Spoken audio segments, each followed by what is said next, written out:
샬롬. 오늘도 주님의 은혜와 평강이 여러분과 함께하기를 축원합니다. 오직 주님과 함께하고 오직 말씀 안에 살아가는 복된 하루가 되시기를 주님의 이름으로 간절히 축원합니다. 오늘 아침 하나님께서 우리에게 허락해 주신 말씀은 고린도전서 11장 17절에서 26절 말씀입니다.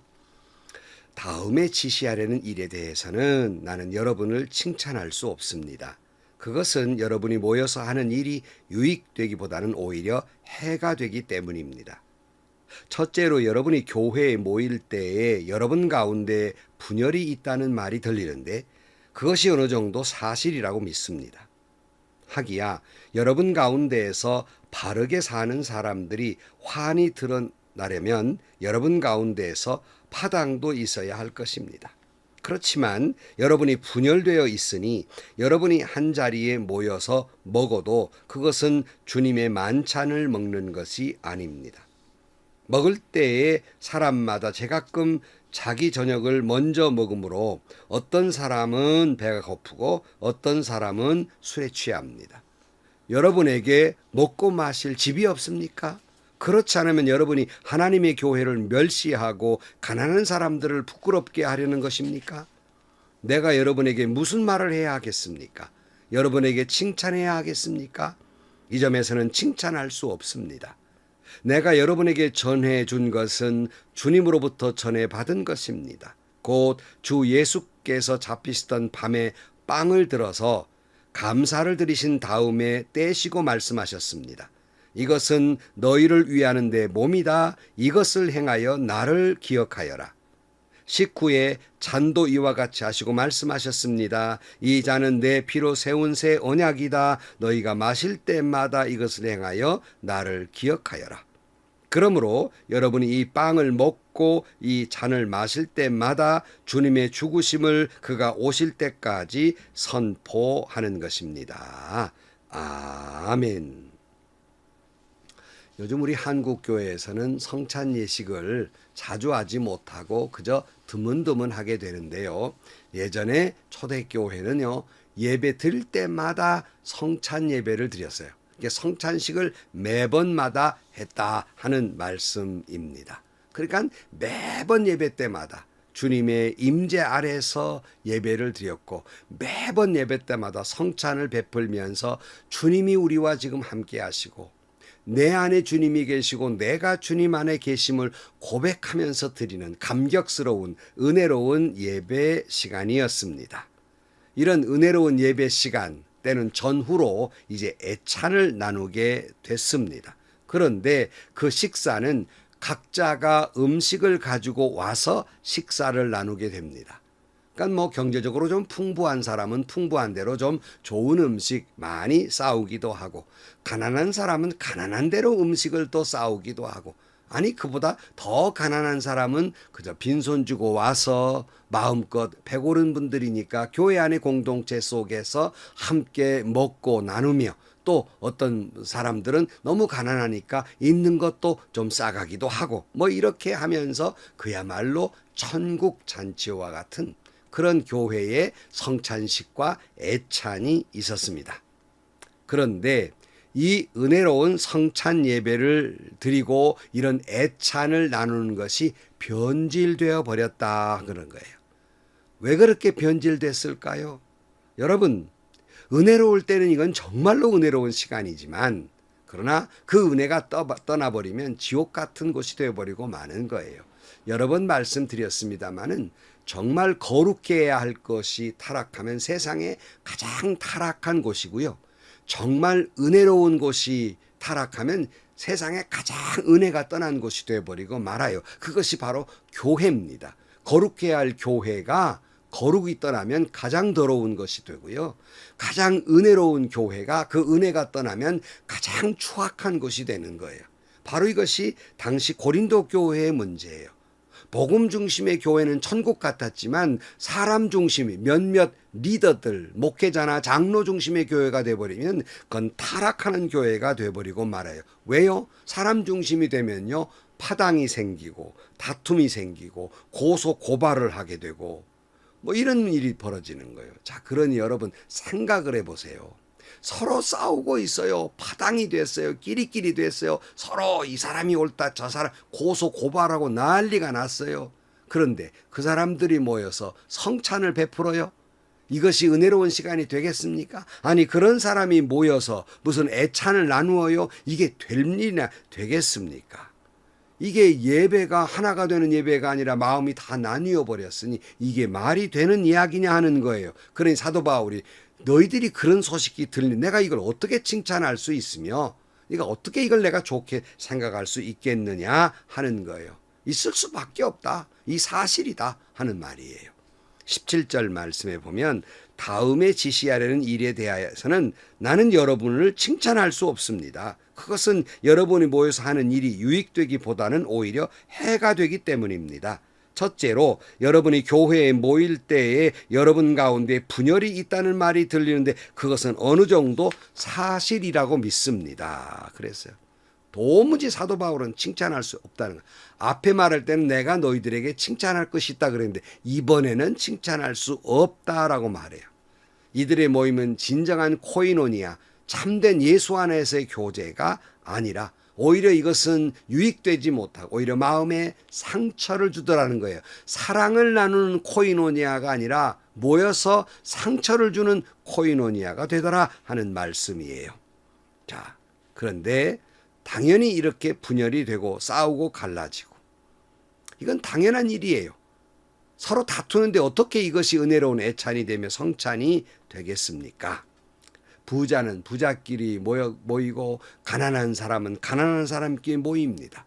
그런데 이 예배가 주로 저녁 때 모였는데 어떤 사람은 이제 저녁 때 이제 먹을 것을 예배당에 와서 서로 이렇게 놓고 풀어놓고 은혜로울 때는 부자가 많이 싸우고 가난한 사람은 가난 조금 싸워 다 이걸 섞어가지고 다 같이 먹고 싸운 것이 없는 사람도 배불리 먹었는데 이게 분열이 생기다 보니까 부자들이 먼저 와가 자기들끼리 속닥속닥 모여서 다 먹어 치워버리고 가난한 사람은 가난한 사람들 때를 모여서 쏙닥 먹어 치워버리고 아무것도 먹을 것이 없는 사람은 배고픈 채로 이걸 쳐다봐야 합니다. 그러니 예배가 아니라 서로 상처를 주는 예배가 되고 성찬이 아니라 서로 괴롭히는 성찬 예식이 되고 상처만 남게 되더라 하는 말씀이에요. 20절 말씀. 그렇지만 여러분이 분열되어 있으니 여러분이 한자리에 모여서 먹어도 그것은 주님의 만찬을 먹는 것이 아닙니다. 먹을 때마다 사람마다 제가끔 자기 저녁을 먼저 먹으므로 어떤 사람은 배가 고프고 어떤 사람은 술에 취합니다. 여러분에게 먹고 마실 집이 없습니까? 그렇다면 여러분이 하나님의 교회를 멸시하고 가난한 사람을 부끄럽게 하려는 것입니까? 내가 여러분에게 무슨 말을 해야 하겠습니까? 여러분을 칭찬해야 하겠습니까? 이 점에서 칭찬할 수 없습니다. 그랬어요. 아니 그래 자랑할 곳이 없어 교회에 와서 맛있는 거 먹으면서 자랑하냐 말이에요. 굳이 교회까지 와가지고 여러분 지식이 있으면 얼마나 있습니까? 굳이 교회에 와서 그 지식 자랑하시렵니까? 돈이 있으면 얼마나 많습니까? 굳이 교회에 와서 그걸 자랑으로 그걸 내세워야 하겠습니까? 그 교회가 진정한 교회입니까? 권력이 있으면 그 교회까지 와서 내가 권력이 있다고 그걸 휘둘러야 하겠느냐? 그런 말씀입니다. 그러니 서로 파당을 만들고 분열을 하니 만찬을 해도 만찬이 아니고 오히려 먼저 먹고 이제 먼저 먹다 보니까 술에 취하는 사람까지 생깁니다. 어디 그럴 데가 없어서 여러분 어디 그럴 데가 없어서 교회에 와서 권세를 부립니까? 완장 채워주니까 난리친 그런 사람들처럼 좀 어디 그렇게 큰 소리 칠 데가 없어서 교회 와서 그런 큰 소리를 치고 지식을 앞세우고 권력을 세우고 권위를 내세우고 자랑을 삼고 있느냐 그런 말씀입니다. 바울은 도무지 칭찬할 수 없다. 너희들을 도무지 칭찬할 수 없다. 저도 그런 교회는 도무지 칭찬할 수 없습니다. 어디 권력을 부릴 데가 없어 교회에서 권력을 부립니까? 어디 화낼 데가 없어 교회 와서 화를 냅니까? 어디 자랑할 데가 없어 교회 와서 자랑을 합니까? 어디 파벌을 할 데가 없어 교회에 파벌을 만듭니까? 지옥입니다. 그런 교회는. 23절 말씀. 내가 여러분에게 전해준 것은 주님으로부터 전해받은 것입니다. 곧 주 예수께서 잡히시던 밤에 빵을 들어서 감사를 드리신 다음에 떼시고 말씀하셨습니다. 이것은 너희를 위하는 내 몸이다. 이것을 행하여 나를 기억하여라. 식후에 잔도 이와 같이 하시고서 말씀하셨습니다. 이 잔은 내 피로 세운 새 언약이다. 너희가 마실 때마다 이것을 행하여 나를 기억하여라. 그러므로 여러분이 이 빵을 먹고 이 잔을 마실 때마다 주님의 죽으심을 그가 오실 때까지 선포하는 것입니다. 그랬어요. 여러분, 성찬은 진정으로 주님을 만나는 시간이고 주님과 내가 하나가 되는 시간 아닙니까? 내가 주님 안에, 주님이 내 안에. 예배는 진정으로 주님을 만나는 시간이 아니겠습니까? 성찬은 진정으로 내 몸속 깊은 곳에서 주님의 몸과 피를 경험하는 시간이 아니겠습니까? 그리고 우리가 서로 애찬을 나누는 것도 주님의 사랑을 나누는 시간이 아니겠습니까? 조금 전에 읽은 말씀 늘 저는 성찬 예식 때마다 읽는 말씀입니다. 근데 읽으면 뭐합니까? 진정 그대로 그 말씀을 믿고 있느냐 하는 거예요. 이건 연습이 아니라 실제인 상황인 것이거든요. 그래서 예전에는, 요즘은 그런 걸 참 보기 어렵습니다만은, 예전에는 성찬 예식을 할 때마다 눈물이 아니고는 성찬 예식에 참여할 수가 없었어요.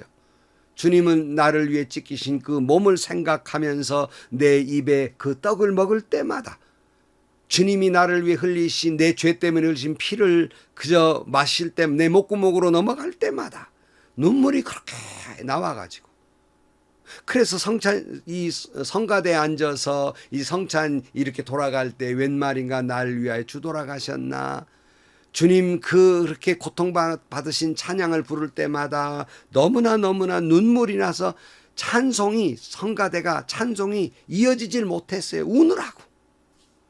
이게 과거에 여러분 믿음의 선배들이 드렸던 성찬 예식이에요. 우리 교회의 아름다운 모습이었어요. 여러분 교회는 지금 그러고 계십니까?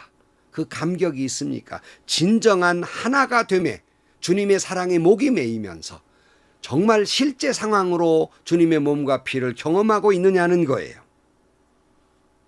그리고 성찬에 참여한 모든 성도들이 주님이 베풀어 주신 그 한 상에 둘러앉아 먹고 마시면서 한 몸이 된다는 감격도 그 순간에 이루게 됩니다. 목사님이 그러죠. 이 둘이 이제 하나가 되게 하여 주옵소서. 그러잖아요.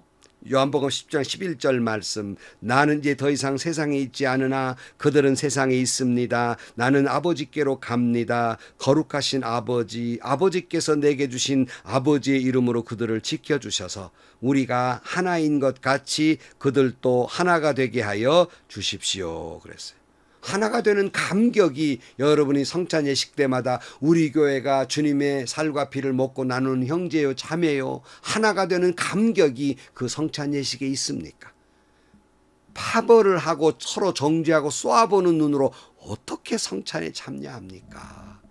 어떻게 그 감격의 눈물이 나올 수가 있겠습니까? 어떻게 서로 반목하면서 싸우면서 그 성찬을 한다는 말입니까? 그래, 옛날 장로님들, 믿음 좋은 장로님들은요, 어떤 때는 성찬에 참여를 못해요. 나를 생각하니까 참여할 자격이 없다고 눈물을 흘리면서 정말 그 은혜의 시간이 사라져버리고 말았어요. 고린도 교회가 그렇게 됐단 말이에요. 예배는 참 중요합니다. 그러나 더 중요한 것은 예배드린 다음에 예배드린 자다운 삶을 사느냐 하는 거예요. 성찬은 참 중요합니다. 그러나 성찬에 참여한 다음에 내가 지금 성찬에 참여한 사람다운 삶을 살고 있느냐 하는 거예요. 진정 내가 성찬에 참여하면서 주님의 몸과 피를 마시면서 내가 주님과 하나가 되었다고 하는 감격이 그 경험되고 그 감격을 경험한 사람다운 삶을 살고 있느냐 하는 말씀이에요. 우리 모두가 주님의 살과 피를 나누어 가진 형제요 자매라고 그렇게 생각하고 그 감격으로 하나됨의 역사를 경험하고 있느냐 하는 거예요.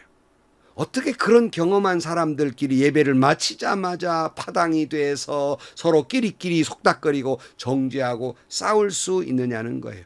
어떻게 금방 기도하고서 나와 고함을 치며 외장을 치며 난리냔 말이에요. 어떻게 다른 교우들에게 상처를 주면서 성찬에 참여할 수가 있으며 어떻게 자기 배만을 불리면서 은혜로운 애찬을 참여할 수가 있느냐 하는 것입니다. 성도 여러분, 여러분은 진정으로 예배를 드리고 진정으로 성찬에 참여하고 진정으로 하나님께 영광을 돌리고 있습니까? 여러분의 예배는 진정으로 예수님 만나는 시간입니까? 여러분의 예배는 진정으로 하나님의 말씀을 듣는 시간입니까? 여러분의 성찬은 진정으로 예수님의 찢기신 몸과 흘리신 피를 내 몸 깊은 곳에서 경험되어지는 성찬을 참여하고 있습니까? 그 성찬에 참여하고 주님의 피와 살을 나누어 먹고 마시는 온 교회가 하나가 되는 기쁨으로 그 성찬에 참여하고 있습니까? 성도 여러분, 바라기는 진정 예배를 통해서 주님의 음성을 듣고 주님을 만난 사람다운 삶을 살아야 하겠습니다. 진정으로 주님의 몸과 피를 먹고 나눈 사람답게 주님과 하나가 되는 삶을 살아야 하겠으며 그렇게 주님의 살과 피를 나누어 가진 형제와 자매가 하나가 되는 그런 경험을 하면서 서로 사랑하고 서로 용서하고 서로 배려하고 서로 베풀고 서로 나누고 서로 섬기는 삶을 살아야 하겠습니다. 진정한 예배자, 진정한 성찬에 참여한 예배자, 그리고 그 믿음의 한 공동체를 이루어서 천국 같은 교회, 천국 같은 아름다운 신앙생활하는 여러분들이 되시기를 주님의 이름으로 간절히 축원합니다. 기도하시겠습니다. 하나님 아버지, 어느덧 형식적인 예배, 형식적인 말씀을 듣고 형식적인 성찬, 형식적인 공동체를 이룰 때가 많습니다. 진정으로 예배를 드릴 때마다 주님을 만나는 시간이며 주의 말씀을 듣는 시간이고 내가 주님 안에 주님 내 안에 있는 감격이 있게 하여 주시고 성찬에 참여할 때마다 주님의 그 큰 은혜와 사랑에 감격해서 눈물의 성찬 예식이 되게 하여 주옵시고 성찬 예식에 참여한 사람다운 진정한 예배에 참여한 사람다운 그런 삶을 살게 하여 주옵소서. 교회 안에 아름다운 믿음의 공동체를 이루어서 서로 사랑하고 용서하고 배려하고 베풀고 섬기는 진정한 예배자, 진정한 성찬에 참여한 자들이 되게 하여 주옵소서. 예수님의 이름으로 기도하옵나이다. 아멘. 같은 말씀입니다. 진정한 예배에 참여자, 진정한 성찬 예식에 참여한 자가 되셔서 여러분 교회가 아름다운 믿음의 공동체, 천국 같은 교회 이루시기를 주의 이름으로 축원합니다. 행복하시고요. 좋은 일이 가득한 하루가 되시기를 주님의 이름으로 간절히 축원합니다.